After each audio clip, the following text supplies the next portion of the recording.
بہت سارے لوگ یہ سمجھتے تھے، وہ جذب کے عالم میں رہتے تھے، پرانے کپڑے، پراگندہ بال، ذکر الہی میں مشغول.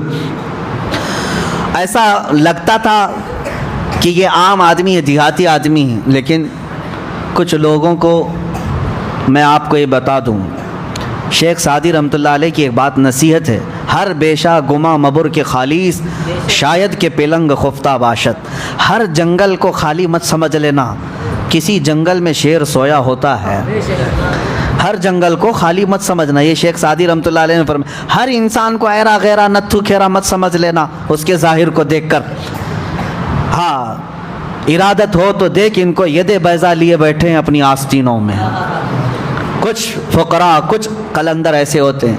تو یہ درویش جن کے بارے میں بتا رہا ہوں، اللہ والے تھے، ذکر الہی میں رہتے تھے، لیکن مدرسے میں پڑھنے والے طلباء اور کچھ علماء وہ مذاق بھی اڑاتے تھے. لوگ خامخواہ پیچھے چلتے رہتے ہیں اس بوڑھے کے، کیا آتا جاتا تو کچھ ہے نہیں.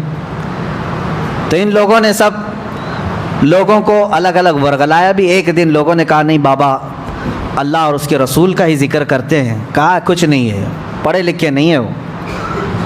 تو یہ باتیں بہت پھیل گئی. تو ایک دن اس درویش کے پاس کچھ طلباء آئے، کچھ علماء آئے. کہا کہ بابا جی ہم آپ سے بہت متاثر ہیں، انسپائر ہیں آپ سے بہت زیادہ، اور ہم آپ کی بڑی عزت کرتے ہیں. ہم آپ کو اپنے مدرسے میں مہمان بلا کر کے لے جا رہے ہیں، آئیے. توہین تھی. مدرسے میں لے آئے اور سیدھے مسند پر بٹھا دیے جہاں بخاری شریف پڑھائی جاتی تھی. جو شیخ الحدیث بیٹھتے تھے کہا کہ بابا جی بیٹھے، ہم آپ سے فیض اٹھانا چاہتے ہیں، بخاری شریف پڑھائیں. وہ ڈھکوسلے پیر نہیں تھے جو لوگوں کے چورے پر اپنی زندگی گزارتے ہوں، وہ فنا فی اللہ تھے.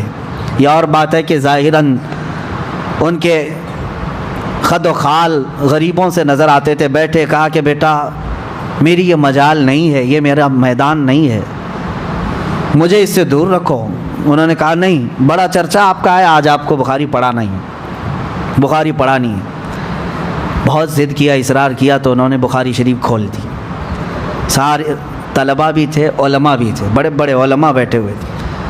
اب اس مرد حق، مرد قلندر نے جو بخاری شریف کو شروع کیا، ان عمر رضی اللہ تعالیٰ عنہ قال قال رسول اللہ صلی اللہ علیہ وسلم انما الاعمال بالنیات، یہاں سے شروع کیا. حدیث پڑھتے رہے پڑھتے رہے پڑھتے رہے.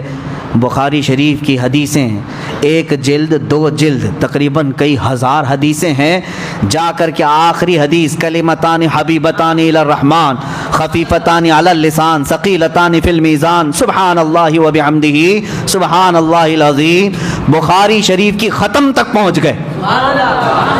حدیث روایت کے ساتھ، سند کے ساتھ، صحابہ کے ناموں کے ساتھ پوری حدیثیں. میرے عزیزو یہ گھنٹے دو گھنٹے کی بات نہیں، پوری بخاری پڑھنے کے لیے کم از کم میں فاسٹ بھی پڑھوں، قرآن کو سنانے کے لیے 30 دن لگ جاتے ہیں. بخاری شریف اس سے بھی زیادہ ہے. قرآن شریف میں 30 پارے ہیں، تلاوت سے ہو جائیں گے. بخاری شریف میں سندیں پڑھتے پڑھتے وقت ہو جائے گا. اگر اسی طرح 1 گھنٹے کی تراویح کا معاملہ ہو تو بخاری کو سنانے کے لیے 2 مہینے لگ جائیں گے. انہوں نے ایک مجلس میں پوری سنائی، سب کپڑے پھاڑنے لگ گئے، چیخنے لگ گئے، چلانے لگ گئے. اور اس کے بعد وہ اپنا عصا اٹھائے اور کھڑے ہو گئے. ان کو لے کر کے گئے، ایک عالم دین ان کے قدموں میں گر گئے اور اس کے بعد کہا بابا ہمیں معاف کر دیں، ہم نے کبھی یہ نہیں سوچا تھا کہ آپ بخاری شریف بھی پڑھتے ہیں یا پڑھاتے ہیں. یہ کمال کی بات ہے، ہماری بدگمانی کو معاف کریں. انہوں نے ہنس کر مسکرا کر ایک تھپڑ لگایا اور کہا جاؤ میاں، میں کہاں پڑھاتا ہوں، اور حقیقت تو نے جو گمان کیا ویسا ہی میں ہوں، میں پڑھا لکھا نہیں ہوں. کہا پوری بخاری پڑھا دیے. کہا میں کہا، سامنے رسول اللہ بول رہے تھے، میں پڑھ رہا تھا. اللہ اکبر. سامنے مصطفیٰ کریم صلی اللہ علیہ وسلم بیٹھے تھے، وہ بولتے جاتے تھے اور میں سن کر کے بیان کرتا جاتا تھا. اس کو کہتے ہیں بخاری شریف پڑھنا.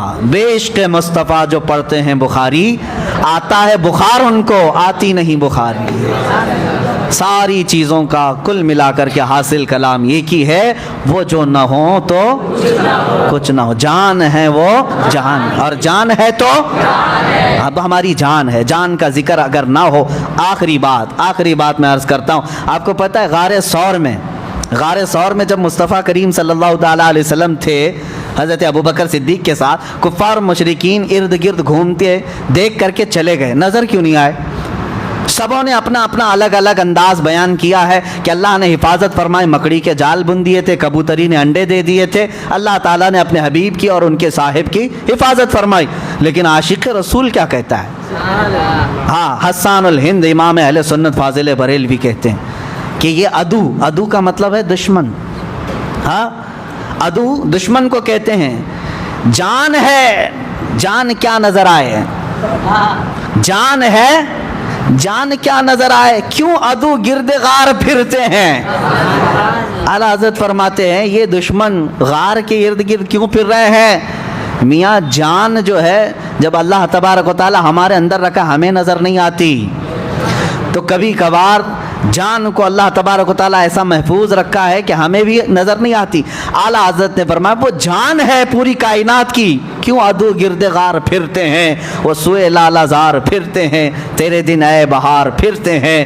اور کمال کی عاشقی ہے، میرے امام اہل سنت نے فرمایا، اپنا انٹروڈکشن کرایا دنیا کو کیا کہہ کر کے، اس گلی کا گدا ہوں میں جس میں مانگتے تاجدار پھرتے ہیں، یا رسول اللہ جو تیرے در سے یار پھرتے ہیں، در بدر یوں ہی خار پھرتے ہیں۔ بس آؤ اس حضور کی طرف ذکر پاک کی مجلس قائم کرنی ہے، لیکن اپنے دلوں کو عشق مصطفیٰ میں گرم رکھو۔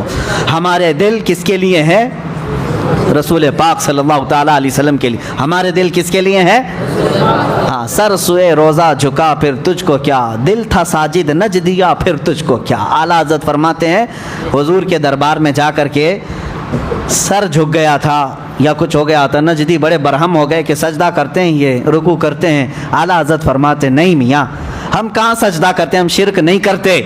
اعلیٰ حضرت فرماتے ہیں دل تھا ساجد، ساجد کس کو کہتے ہیں؟ سجدہ کرنے والے کو۔ دل سجدہ کیا، اور یہ بات پوری شریعت میں لا کر کے دکھا، کیا دل بھی سجدہ نہیں کر سکتا حضور کے لیے؟ ہاں، جو سجدہ حرام ہے، جو سجدہ شرک ہے، وہ پیشانی کا سجدہ، پیشانی کا سجدہ حرام ہے، سوائے اللہ کے کسی کو نہیں کر سکتے، اور عبادت کا ہو تو شرک ہے۔ لیکن دل اگر سجدے میں چلا جاتا ہے، دل جھکا ہے، تو اس کو پیشانی جھکانے کی ضرورت نہیں۔ اگر رسول اللہ کی بارگاہ میں دل جھکا ہے، اعلیٰ حضرت فرماتے ہیں دل تھا ساجد نج دیا پھر تجھ کو کیا۔ اور مفتی اعظم ہند رضی اللہ تعالیٰ عنہ یوں فرماتے ہیں لوگوں تم صرف ہمارے ظاہر کو دیکھتے ہو، ادھر جھک گئے ادھر جھک گئے، حقیقت میں ہم سجدے کے لیے نہیں جھکتے ہیں، سجدے کے لیے نہیں جھکتے ہیں، سنگے در جانا پر کرتا ہوں جبی سائی۔ جبی سائی کس کو کہتے ہیں؟ سر جھکا دینے کو۔ ہاں، میرے مصطفیٰ کے دربار پر سر جھک جاتا ہے، اس کا مطلب سجدے کے لیے نہیں۔ سنگے در جانا پر کرتا ہوں جبی سائی، سجدہ نہ سمجھ نجدی سر دیتا ہوں نذرانہ، سجدہ نہ سمجھ نجدی سر دیتا ہوں نذرانہ۔ اللہ تبارک و تعالی ہمارے سروں کو میرے مصطفیٰ کے قدموں میں قبول فرمائے۔ دعا یہی ہے کہ مولا کریم جب روح نکلنے کو آئے تو میرے مصطفیٰ کے آستانے پر ہماری حاضری ہو۔ دعا یہی ہے کہ مولا تبارک و تعالی جب زندگی کا خاتمہ قریب آئے تو میرے مصطفیٰ کی جالیاں قریب ہو جائیں۔